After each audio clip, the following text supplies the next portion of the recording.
इस धरती के जीवों पर काम करने वाली शक्तियां हर अक्षांश या लैटिट्यूड पर अलग अलग होती हैं। उस विशेष आकार और रूप के कारण जैसा शरीर ढल जाता है, उसमें अलग तरह की योग्यताएं आ सकती हैं।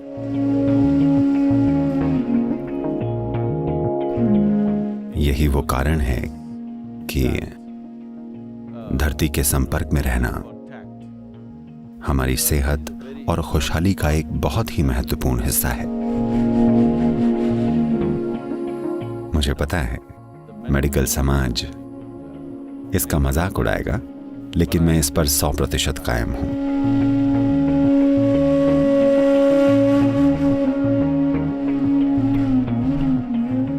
सद्गुरु, जिस जगह हम पैदा हुए हैं, जहाँ बढ़ते हैं, क्या उस जगह का हम पर कुछ असर पड़ता है? क्या इसलिए कहा जाता है कि हमें वहीं का खाना खाना चाहिए? सवाल है कि अगर हम धरती के एक हिस्से में हैं, तो क्या आकाशीय ज्यामिति हम पर एक खास तरीके से काम करती है? विशाल मानव सिस्टम के काम करने का तरीका या गहन मानव सिस्टम ये कैसे काम करता है? बिल्कुल, जगह का इस पर बिल्कुल असर पड़ता है। जगह उन्हें अलग बना देती है। जैसा कि आपको पता है, ऐसा हर जीव के साथ होता है। वो पेड़ और पशु पक्षी जो दक्षिण भारत में बड़े आराम से रहते हैं, वो न्यूयॉर्क स्टेट के आसपास या दुनिया के दूसरे हिस्सों में मुरझा जाएंगे। or in that part of the world. क्योंकि जीवन यहाँ अलग तरीके से विकसित हुआ है। ये सिर्फ मौसम की बात नहीं है, ये सिर्फ मौसम और धूप या ठंड की मात्रा की बात नहीं है। हाँ, उन चीजों का भी काफी असर पड़ता है, पर जीव कैसे विकसित हुए हैं, जैसे भी वो हुए हैं, वो तरीका उस जगह से जुड़ा हुआ है। It is a fact. ये एक सच्चाई है। मानव शास्त्र या एंथ्रोपोलॉजी से इसे मान्यता मिल चुकी है कि जब लोगों की एक खास तरह की नस्ल धरती के एक हिस्से से एक बिल्कुल अलग हिस्से पर गई, तो उनके शरीर की कई नस्लीय विशेषताएं धीरे धीरे बदल गईं और समय के साथ एक स्पष्ट बदलाव आ गया था।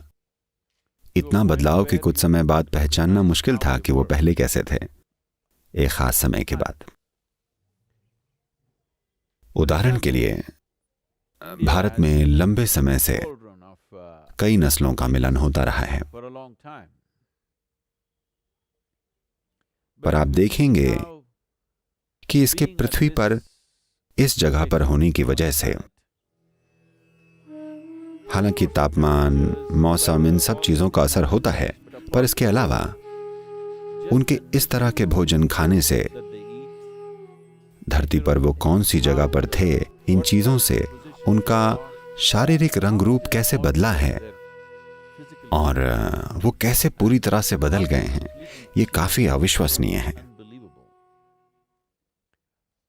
जो मध्य एशियाई लोग जो आर्यों के रूप में लगभग 8000 साल पहले भारत आए थे, जरा देखिए जॉर्जिया के लोग कैसे दिखते हैं।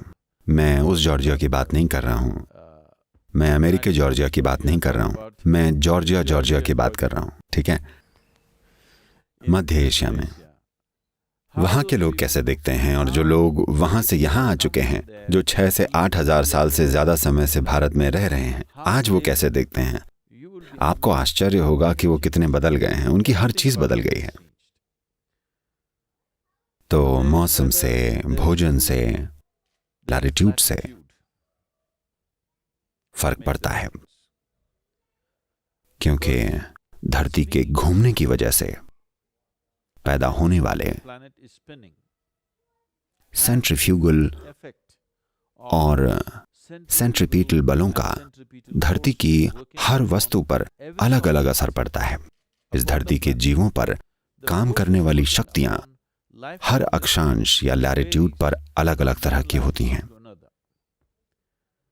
इस आधार पर उनके प्रभाव से शरीर कैसा आकार लेता है, और उसकी वजह से उस आकार और रूप के कारण जैसा ये ढल जाता है, उसमें अलग अलग तरह की योग्यताएं आ सकती हैं। ये एक दुर्भाग्य है कि कुछ लोग हर फर्क के आधार पर दूसरों के साथ भेदभाव करने लगते हैं। वरना अगर आप उन फर्कों को ध्यान से समझें कि धरती ने कितने अलग अलग तरह के जीव पैदा किए हैं, जैसे कि इसने किए हैं, यहाँ तक कि धरती ने अलग अलग तरह के इंसान पैदा किए हैं जो कि इसने किए हैं, तो ये अद्भुत और अविश्वसनीय है। और इस बारे में जानने के लिए कितना कुछ है। और भारत के अक्षांश और देशांतर की वजह से लोगों का ध्यान काफी हद तक बाहर की बजाय भीतर की ओर जाता है। इसका मतलब ये नहीं है कि दूसरे ऐसा नहीं कर सकते, हर कोई ये कर सकता है। एक सांस्कृतिक विकास भी होता है जो समय के साथ होता है। इसके कई पहलू हैं, पर यह जरूर है कि दुनिया के अलग अलग हिस्सों में होने से शरीर की योग्यता अलग होती है। ऐसा नहीं है कि अगर आप एक जगह से दूसरी जगह चले गए तो अगले 2 सालों में आपकी हर चीज बदल जाएगी। ऐसा जरूरी नहीं है। जब तक कि आप बदलने को तैयार न हो, आप इसे रोकने की कोशिश कर सकते हैं, पर आपके अपने जीवन काल में ही आपके रोकने के बावजूद बदलाव होंगे, सिर्फ इसलिए कि भौगोलिक रूप से अब आप बिल्कुल अलग जगह पर हैं। इसका अनुमान लगाना बड़ा मुश्किल है, क्योंकि इतना सारा सांस्कृतिक प्रभाव और दूसरे इतने सामाजिक प्रभाव इतने बड़े हैं और ये इतने मिले जुले हैं कि आप वाकई उन चीज़ों को इससे अलग नहीं कर सकते। पर मान लीजिए कि हमने दुनिया पर लोगों के देशांतर शुरू करने से पहले ध्यान दिया होता, इससे पहले कि वो यात्राएं की गई थी जैसे कि हम आज कर रहे हैं, तो आप साफ साफ ये अंतर देख पाते कि पृथ्वी ने अलग अलग हिस्सों में कैसे अलग अलग तरह के जीव पैदा किए थे। ऐसा हर जीव के साथ हुआ है और बेशक इंसान के साथ भी। शायद आपने भोजन के बारे में भी एक सवाल पूछा था। मुझे आपको ये बताना चाहिए, योग में भोजन के बारे में एक निर्देश है।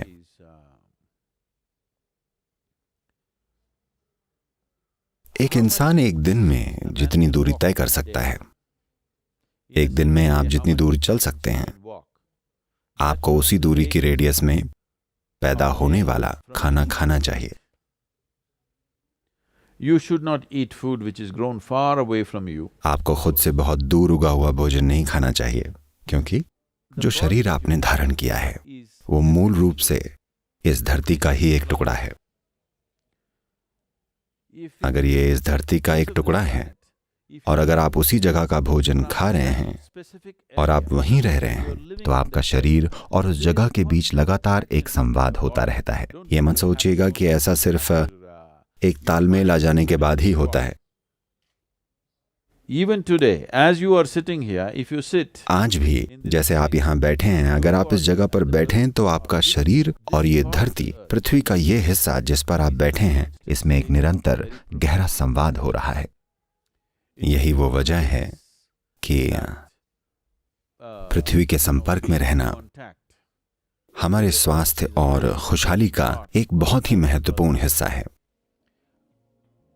योग केंद्र में अगर कोई स्वस्थ नहीं है तो हम हमेशा लोगों को बगीचे में काम करने के लिए कहते हैं, ताकि वो धरती के संपर्क में रहें। पृथ्वी के संपर्क में रहने के इस तरीके को आज आधुनिक स्पा ने मिट्टी के स्नान या मड बाथ बना दिया है। खैर, आपको किसी ना किसी तरह जुड़े रहना चाहिए, चाहे आप जैसे भी जुड़ें, या तो मिट्टी से स्नान करके या जमीन पर काम करके, किसी भी तरह, या फर्श पर सोकर, चाहे आप जो भी कर सकें, मूल रूप से आप संपर्क में रहने की कोशिश कर रहे हैं। और भोजन एक लेन देन है, जो पृथ्वी में था आप उसे शरीर में ले जाते हैं। ये सबसे अच्छा काम तब करेगा जब ये उस टुकड़े या पृथ्वी के उस क्षेत्र से आए जहां आप रहते हैं। तो आमतौर पर यह बताया जाता है कि आप दिन में जितना चल सकते हैं उतनी दूरी की रेडियस के क्षेत्र से आपको खाना खाना चाहिए। यानी अगर आप अपने खेत में खाना उगाते हैं और खाते हैं, तो आप देखेंगे 1 महीने के समय में, मान लीजिए live on a patch of land, grow your own food and eat. आप जमीन के एक टुकड़े पर रहते हैं, अपना खुद का खाना उगाकर खाते हैं, तो 1 महीने के भीतर आप अपने शरीर की सेहत में एक जबरदस्त बदलाव देखेंगे। मैं कहूंगा, अगर ये किया जाए, ये एक सरल काम किया जाए, तो मुझे लगता है कि इस धरती पर कैंसर की घटनाओं को 50% से 60% तक कम किया जा सकता है। मैं इस पर कायम रहूंगा। मुझे पता है मेडिकल समाज इसका मजाक उड़ाएगा, पर मैं इस पर 100% कायम हूं। कम से कम 50% कैंसर की घटनाओं को कम किया जा सकता है If we are in touch with the earth that we are living upon, अगर हम उस धरती के संपर्क में हैं जहां हम रहते हैं और वहीं का भोजन खाते हैं, न कि कहीं और का। अभी अगर मैं इस होटल में नाश्ते के लिए जाऊं तो शायद फल न्यूजीलैंड से आते हों। उन्होंने मुझे बताया मछली वियतनाम से आती है, और मुझे नहीं मालूम कि और क्या कहाँ से आता है। तो सिर्फ इसलिए कि हम चीज़ों को इधर उधर ले जा पा रहे हैं, और ऐसे सुपरमार्केट्स हैं जो आपको दुनिया भर की चीज़ें बेच सकते हैं।